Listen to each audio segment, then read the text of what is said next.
Okay, it's 1 o'clock, and I have, if there's one thing I'll do, I will make sure we start on time. I want to welcome you. I'm Mayor Joe Carr. I'm the chairman of the first organizational meeting and first meeting of the Judicial Center Board. I want to, before we get started, I want to thank the board members individually, Mr. McDonald, Ms. Cullum, Judge Daniel, and Ms. Maxwell for agreeing to participate and volunteering their time. This is a very, very important board with a very, very important work to do. And like you, I take it very, very seriously. And so I'm really looking forward to working with you so we can not just better our community, but provide a model for the rest of Tennessee about how a judicial center should be. Having said that, I want to, before we take the roll and formally start, I want to recognize Judge Lampley and just recognize him and allow him to speak for a couple of minutes and just say thank you for serving. It's an extremely important role on behalf of Rutherford County. We appreciate your willingness to serve. So, Judge Lampley, please. Yeah, thanks for having me. I don't really have anything prepared to say, but I'm anxious and excited to see what this board is about and help in any way that I can. I know the function of the board, the creation of the board, was to kind of remove it from some things from the judge's oversight and whatnot. So I'm anxious to see exactly what the board is about and help in any way that I can, any way that you want me to. Well, your guidance will be not just appreciated, but required. So we appreciate it very, very much. I want to recognize also, before we get started, we have two commissioners. We got Commissioner Harris and we got Commissioner Phillips with us today. We very much appreciate. Oh, and Commissioner Reed. I saw him earlier. Thank you. And Commissioner Reed. So thank you, gentlemen, for joining us today. And then we have various staff members with us today as well. So with that, Sheila, if you will, we call the meeting officially to order, and if you will call the roll, I would appreciate it. Mayor Joe Carr. Here. Judge Steve Daniel. Here. Leslie Cullum. Here. Claire Maxwell. Here. Mr. Michael McDonald. Here. Looks like everybody's in attendance, which means we have the necessary quorum. Our first order of business today is basically some housekeeping business, and so what we want to do first is to elect a vice chair, and with that, the chair will take nominations for a vice chair. Don't everybody jump in at once. I would like to elect Judge Steve Daniel. Okay. Do we have a second? Second. Okay. Are there any other nominations for vice chair? Seeing none, all those in favor vote aye. Aye. All opposed? The ayes have it. Judge Daniel, you have the dubious distinction of being the vice chair. So I was hoping Clara would be late. We could let we almost made it. We almost made it, Judge. Next, we will appoint a recorder, and that's for the purposes of taking minutes. And with that, the chair would like to recognize Ms. Sheila Todd, who's currently taking the minutes for us. And if there are no objections from the board, by acclamation, would like to nominate and appoint Sheila Todd for secretary and a recorder. Are there any? I so move. It's excellent. And without objection, Ms. Todd, you are our secretary and recorder. Thank you very much. By the way, Ms. Todd is one of the administrative assistants here at the Juvenile Detention Center, and we appreciate her service. I might add, I need your forgiveness. I failed to, in my opening remarks, failed to recognize our director, Lynn Duke, and her captain, Leon Cesar, who I both know, and they serve in a very important and do a very, very good job for the county and for the residents here. So thank you in advance for that, and please accept my apologies. I overlooked it, but it certainly wasn't intentional. Thank you. The second is the policy binder number 5 on our agenda, and I'm going to recognize Ms. Duke so she can explain this policy binder. Part of this binder was in response to some requests that some of the board members made, and Ms. Duke is uniquely qualified to kind of explain the binder, what's in the binder and what may not be in the binder. And so with that, Ms. Duke, if you'll proceed. So what I wanted to do was to make sure that y'all had access to the latest Rutherford County Employee Handbook, which you do have. I believe it's May of 22 is the date on that. You also have our most current. This one says May of 21. Okay, that's Is that it? yes, sir. I apologize. 21. And then you also have the most current juvenile detention centers operating standards for this facility. We just went into effect October 1 of this year. Additionally, you have the minimum standards for the state of Tennessee. It's going to have the numbers in front of it, the 0, 250, 04, 08. That is the most recent addition that they have. They have some changes that are pending based on a public comment period that they have. As soon as those become officially official, they will let us know, and I will obviously update everyone on that.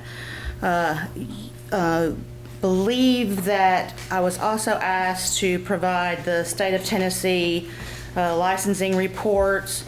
And you have every licensing report we have had since 1993 in your binders, and also copies of the last fiscal year and current public safety reports in your binders. I think the majority of the other things that had been requested are either available online or have some particular confidentiality issues or safety security issues, and we can discuss that as needed, but I think that'll get you started on all of our requirements. Any questions for Ms. Duke? Is there any reason why that wasn't forthcoming before today? I mean, there's no way to study that and be prepared for today. Well,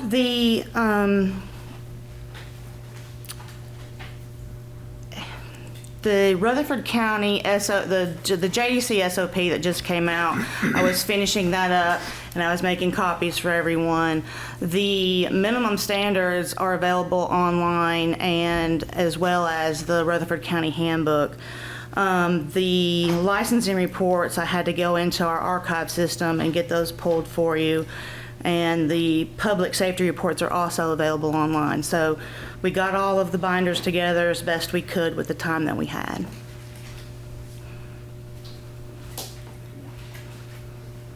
We're going to have to know what's online to do our own research, apparently, right? I think that's an excellent way to make sure that you have the most updated official reports that are available. And I will say at this point, the mayor's office will be glad to assist the board members in ascertaining what's online, where it is, how you can get it, and its availability. I would ask for your indulgence a little bit, because we have just recently been extremely short-staffed as a result of the changeover.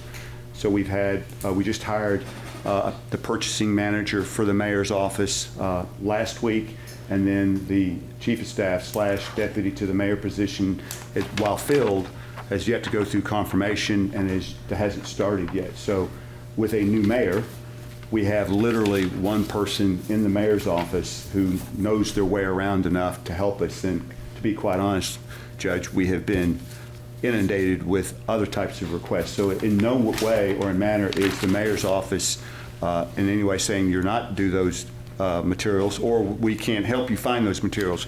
We just have a limited amount of resources with the time that was given. So we expect those materials to be forthcoming, and any help you need will be certainly accelerated within the next 30 days.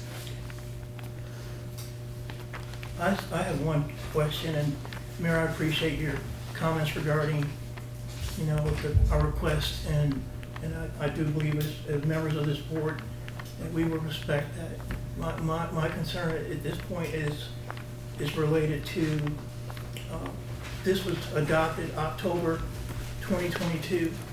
Is that correct? Which, The document says, the Rutherford County Juvenile Detention Center Standard Operating Procedures? right, SOP. Yes. Those were adopted October 2022? Yes, By we whom? do them annually. By whom? Well, we just now put it together, and then I have to send it through to the county attorney's office, but we just did our annual update, so it hasn't, but I wanted to give you the most updated documents that we've got. I guess what I'm trying to get clarification on, again, we're all new here, and again, understanding that there's a lot of documentation that is in the pipeline that's been requested. I'm just trying to get an understanding. The date is October 2022. Yes, sir. Who adopted these? They haven't officially been adopted. So what would be our role in this? You'll have to ask the county commission. I'm just as new to this as you are. Generally, when we have SOPs that come through, I send that to the county attorney's office. They take a look at it, let me know if there are issues, and then I will run that through the full county commission. Okay, just trying to say if that's something that we as a board have a responsibility to ratify or sanction or adopt. I'm just trying to get a clarity on that. I think so. Again, I want to share the newness of this board and how it operates. I, like you, received this today, so I have not received it before today. But to the extent that the county commission or the steering committee has a role in participating in the adoption of these procedures, yes, to the extent that they have delegated that exclusively to the oversight of the board, that's fine as well. I think, Mr. McDonald, we need to determine that going forward, where those lines are. And I think as a board, with the guidance from county commission and Mr. Christensen, the county's attorney, I think we'll be able to do that. Okay. That's certainly my expectation. Does that answer your Yes, it question? does. I was just trying to get clarity on, since this is I understand it's a policy, even though it's coming from HR, it's something that, it's an encumbrance on this facility to do. And I was trying to make sure that I understand what, at least where I sit as a member, that I'm doing what I'm supposed to do. So if there's no objection, I would like to recognize Nick Christensen, the county's attorney. Nick drafted this resolution. Nick, can you provide some guidance for us, please, sir? Yeah, I'm happy to. So, as you all know, if you've seen the commission meetings on this item from earlier this year, the model of this private act that establishes this board was utilized the Workhouse Center. There's a set of statutes that govern the board of the Workhouse Center. You have your superintendent, I don't mean to call him out, but Mr. Cope is here, and he's probably more experienced than all of us in terms of running a board or reporting to a board similar to what is trying to be established here. To Mr. McDonald's point, yes, there are a set of standard operating procedures that now moving forward, I think will become within the purview of this board to review. Certainly, there are amendments that can be made to these SOPs. Now, with respect to the employee matters, the employees of the detention center are employees of Rutherford County, Tennessee, and state statute dictates that those employees fall under the HR employee handbook and policies of the county generally. So in that regard, there may be not much changing that can occur at this level. Now, of course, if there are certain changes that you believe might be necessary, you can always make that request to HR or the steering committee with respect to those base personnel policies, but those are more within the purview of the county commission itself. The role of this board would be, for example, the SOPs that you just talked about that regulate the internal going-ons of this detention center. Thank you. Yes, sir. But Mr. Christensen, but as I understand the statute, Ms. Duke is an employee at will with us, and we make that determination. Is that right? That's correct. So you Unless there's some contract. Does she have a contract? I'm not aware that your director has a contract, so the director is appointed or dismissed by this board. But as y'all maybe have said on other boards, it's important to rely upon your director. She's your conduit, or he's your conduit from telling you what's going on in the center and reporting those to you guys. And so I think it's anyway. Yeah. And she's the response person when we make an inquiry to get things. I think it depends on what's being inquired about, but for general reports about what's going on within the facility, to the extent that there's always some confidentiality concerns with particular respect to juveniles, and as the juvenile court judge is keenly aware of those as well. He deals with those on a daily basis. There's TCAs that govern that. But Judge McDaniel, to answer your question, yes, I think for the internal things that are going on within the facility, I think Ms. Duke would be your contact. Right. Now, section 13 of this statute deals with the operational SOP. I believe it says that we have to approve that, right? Yes, sir. Now, before the establishment of this board, of course, there wasn't this board, and so there was not a board to approve policies. But similar to how the workhouse does it, I believe, Mr. Cope, every year or whenever your team brings proposed amendments to the board for consideration and wants their feedback and approval, that's how that happens. If I could just give a suggestion, it would be to take this SOP, study it over the next 30 days, make notations in it. 30 days is not going to make any difference. Make notations as to what you might have questions about. And then after that 30 days, bring it back in front of the board the next time with your questions, concerns, maybe address it at that point, and then adopt it as the official SOP. And then going further, any changes to the SOP would need to go through you all for approval. All right. One other question I want to ask about the SOP is my understanding as part of the federal lawsuit that the federal district judge ordered certain procedures to take place to have a magistrate review before someone would be committed to the facility. And that is a procedure that is in place at this point. Is that right? Just two comments on that, Judge. I hesitate to speak in terms of any detail about the litigation, simply because it was a legal matter that the county was involved in. But I can assure you that, at least to my knowledge, that any orders that were entered by the court that required the detention center to do certain things, that the county has been in compliance with those orders since they were entered. Is there an SOP that says before you take somebody in that you have to go before a magistrate has to review? Yes, sir, and you have that in front of you. Is that a part of the SOP? Yes, sir. Okay, that's what I wanted to know.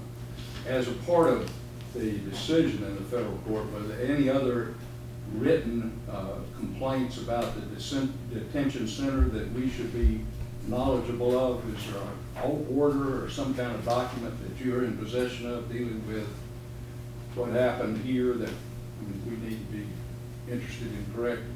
I don't think so, Judge. Okay. So there's no consent decree or anything? No, there was not. Okay. Any other questions for Ms. Duke regarding the policy binder? If not, we'll move on to item number 6.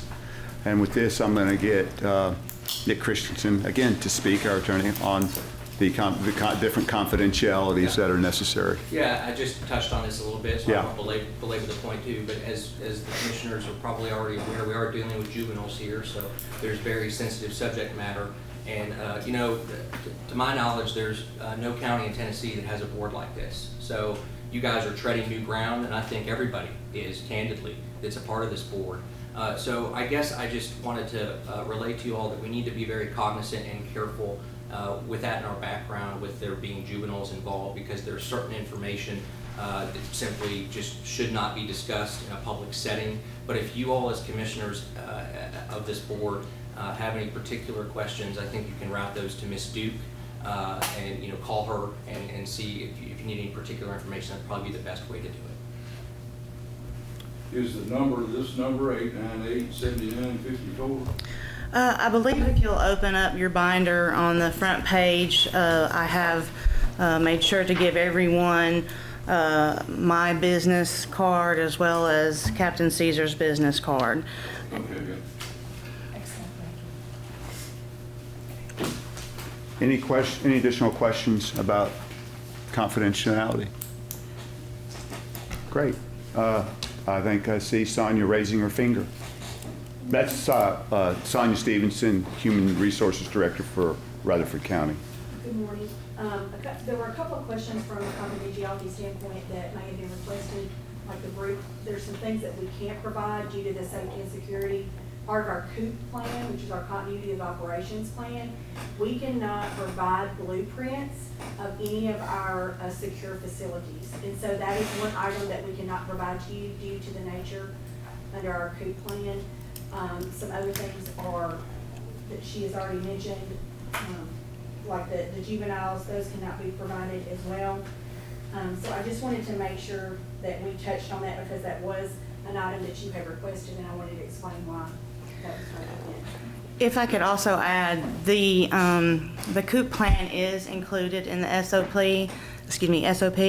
as well as some security-related issues as far as evacuation and things of that nature. So I would just ask that as you're reviewing the items that you have in front of you, that you do keep in mind that not everybody, for obvious reasons, needs to have access to some of that information. Excellent, thank you. Next is we need to arrive at a meeting date and time. The chair put this meeting date and time together pretty quickly. It is by no means cast in stone or in concrete. However, I have set aside the second Monday at 1 o'clock every month in case that does work, but if it doesn't, then we can find hopefully a time that's more convenient to all of us. So with that, I'll entertain ideas and motion. Yes, sir. Pardon me, I'll turn this phone on and I'm afraid I'll get a call about my warranty, but bear with me. That's quite all right. Check your schedules, please. The chair will be glad to give you a moment.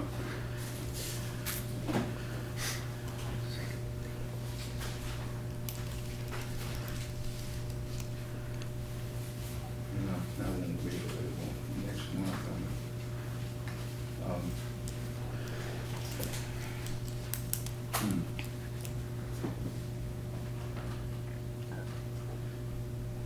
You said the first Monday? I said the second Monday of the month at 1 o'clock here, which today's the 10th, so this would be the second Monday. And next month it would be the 14th. It would be the 14th next? Okay, thank you very much. I wouldn't be available the next 2 months on that schedule. I could do the first Monday, the 7th, is that okay? I have no idea. I could do the 7th and in December. Why don't the other board members chime in while I check? I'm good. I'm flexible, and if it's Yeah, I'm something good. during the day, evenings were gonna be more problematic for me. Well, I would prefer this be let's start with this, if I might add. Can we agree that it needs to be the middle of the day? Yes. Can we agree with excellent? So now we're going to work backwards a little bit. So let's find, and we're okay with a Monday. Is that okay? So now we're picking what Monday of the month. Would that be right? Good. We are making progress. Just give me a moment, please. Thank you.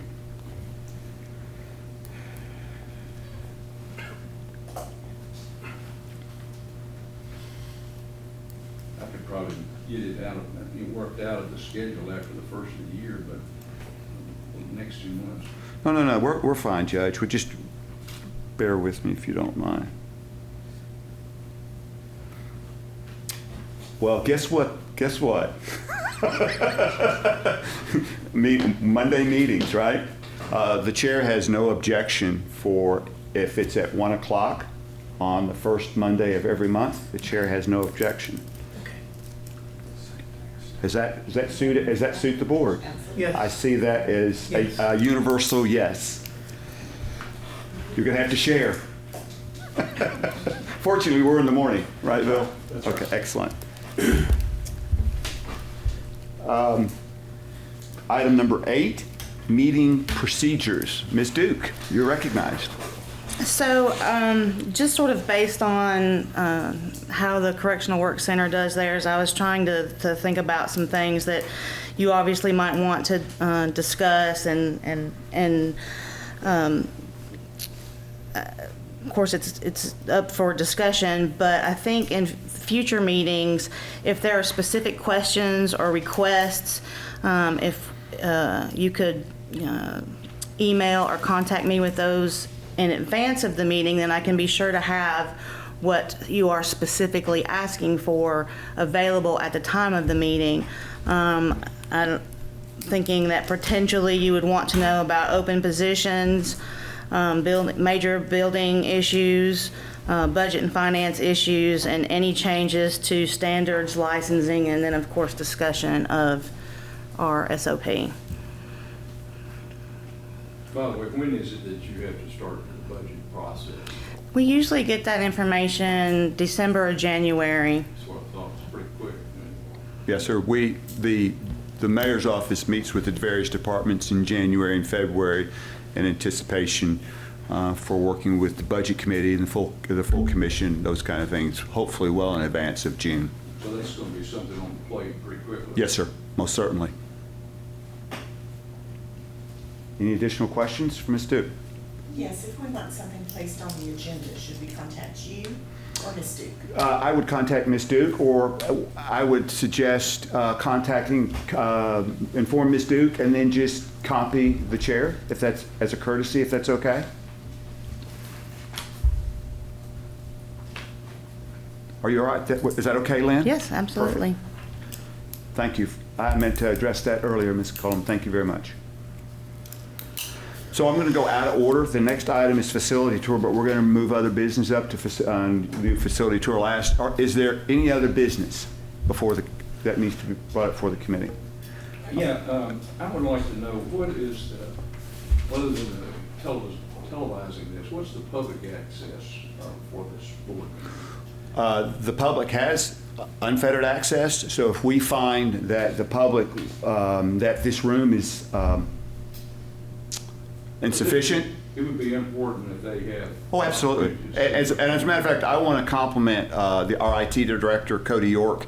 This morning, he reached out to me and said, hey, based on the nature and importance of this inaugural meeting, we're going to record this meeting. And I have to say, the mayor's office didn't even think of that. It wasn't anything but an oversight with everything else that the fire hose, Mr. McDonald. I think we talked about the fire hose. Yes, we did. But yes, so these meetings will be recorded and videotaped. And if we find, Judge, that we need to find other accommodations because they're unsuitable based on the interest of the community, we will certainly make those changes as necessary.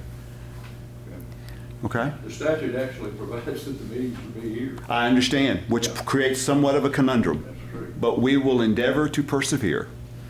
I'd also like to mention that the Correctional Work Center stepped up and helped us make this room much more inhabitable than it was when we first thought about trying to find some space for this board meeting. This part of the facility was once an alternative high school, and when they left, they had some issues that needed to be corrected, and Bill Cope, Superintendent Cope, did a fabulous job making it inhabitable for us, and I thank him. And I will say this, the way this particular room is currently arranged is not maximizing the attendance that may be required going forward. So there's obviously some things we can do to slightly modify the way this board is arranged around a set of 4 or 5 tables. So we'll make sure that if people want to attend, Judge, they will have the opportunity to attend. Good. Okay? Now, one other thing I'd like to ask, and I'm sorry to butt in so much. But, No, it's fine.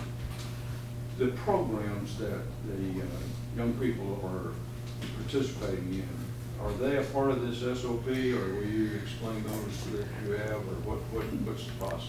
A lot of the programs are mentioned in the SOP.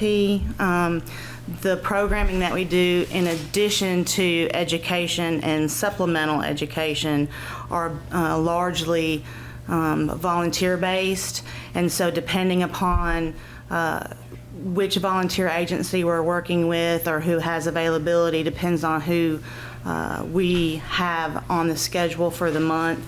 As an example, we have a gentleman that comes in and does drum therapy. He's not always available every month, so the programming for those type programs will ebb and tide depending upon his availability. But the educational is definitely addressed, and if The Board of Education does handle our education program, and the special education component of that. Now, we have employees here that facilitate it, but yes, it's in. Material like the, Well, that's, yes. what other programs other than that? So we have, we work with the 4-H program. They come in and do an independent living program for the young people. They also have the health department that comes in and does various programs regarding sexual health, and they also do some budgeting, finance type of things. Depending upon the makeup of the population, they can also branch out and hit other areas that they also provide to the community just in general. We have a Drug rehabilitation. with anything as far as if the young people require drug and alcohol counseling, that's something where someone would come in specifically to work with that young person. We have counselors through the guidance center that come on a regular basis and meet with the kids and talk to them individually, and then those discussions will be based on whatever that young person is dealing with at the time, whether it's drug issues or loneliness or making poor decisions. We have pet partners that come in. We work with MTSU, Motlow. So we have lots of community partners that come in and provide an unlimited amount of services based on who they have available and the time that they have to give. Do we have a list of those? There's a pretty decent list in the SOP, but I can supply you with a complete list. Now, that's going to change depending upon new interest from community. I'm assuming we do have mental health evaluations and people that come in to help evaluate, because that's really bad. The juvenile court will court order the young people to have the ones that require mental health evaluation. They will court order that, and then those people do come in here and meet with them as necessary. Is that just for competency to proceed in court, or is that for true just mental health needs? The majority of it is going to be based on the court ordering it for the competency. However, if we have somebody who has those kinds of needs, and that's something that we set up with their medical provider. Can I jump in real quick? Please, I think General Judge. Collins, Thank you. What you remember in your line of work in this court is that, yes, one, we do have, I may order a mental health evaluation for purposes of transfer hearings and whatnot.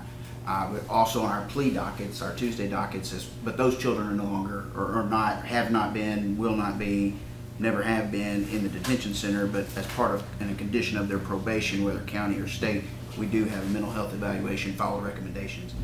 But that wouldn't be back of house type of stuff. Mr. McDonald, you had a question. Yes, I was wanting to see if the board members could get a copy of Title 37, the actual. I have reached out to my contact with TCCY and have asked if she has any of those extra copies, if she could bring them. I have not heard back from her yet. We will get those. Okay, thank you. You're welcome. Anything else? Before we move beyond other business, I want to recognize Commissioner Phillips, Commissioner Harris, and Commissioner Reed to see if they were on the steering committee that formulated this board, and so I want to recognize them if they have any comments for the board at this time. Please. One particular comment, if I could. Please. The board, when it was elected by the before the full commission was so impressed with the number of applicants that we had, there was a comment made about expanding the board. The steering committee will take that under consideration before the end of this year and make a determination whether the board needs to be expanded or not, and then we'll adjust our private act if it determines that it should be, and it should be, if it is expanded, it would be expanded during the legislative session in the spring of the year. Thank you, Commissioner. Commissioner Harris? Thank you, Mayor. When we got together and formed this committee and put it forward, one of the things that I wanted to see was that we go forward. That we go forward and make this place the best thing. It's not about blaming anybody. It's not about doing anything like that. It's about us going forward. I think when he said qualifications, I found that the people that are sitting at this table right now is as qualified as it gets. I think that we do need 2 more people. That's just me saying that. And that will be presented, and we'll work with the mayor on that. But we feel that we want to go forward. And like you said, this is the first time in the state of Tennessee this board. And from what I'm seeing sitting here, accountability and transparency is what y'all heard me say that numerous times. And I see that right now. So I want to commend you on that, and I wish you luck. And there's a lot of eyes on you. There's a lot of eyes on all of you. So, thank you for your service. But, definitely this is a very important board, like the mayor said, and we definitely need to go forward instead of backwards. Do you have anything to add, Commissioner Reed? Thank you, Mayor. For 8 years, I've served on the Public Safety Committee for the County Commission. 4 of it, I've been chairman. And in those 8 years, I've watched the board of our county senior center over here and seen what has come out of that with that board there. And I've always thought that, that would be a good addition to what we have here in our juvenile detention. And after past situations and things of this type, the opportunity, I'm glad, has come to us. And I think that since we can model, we already have a model to follow. And I think with your efforts here, you've already seen the policy book here, and you see I guess you could say, the depth of it and what you have to do there and what you have to know. This just tells us the importance of what your responsibilities will be. And I'm looking forward as the next 4 years serving as chairman of that Public Safety Committee to see what we see and how we see changes and how we see what's happening coming out of this center over here. And I look forward to any help that I can do from over that direction. Please contact me. Thank you. If there's no further business, we'll finally move to the facility tour. So Ms. Duke has graciously offered to provide a tour to the board, and the board only, because of some confidentiality things. So we can do that one of 2 ways, okay, to the board, one of 2 ways. If time permitting, you can reschedule at another time with Ms. Duke, or the board can adjourn and do a facility tour now, but I will leave that up to the individual members of the board. But a facility tour is available and is strongly recommended by the chair. I've done it twice, and each time I do it, I learn something new. So.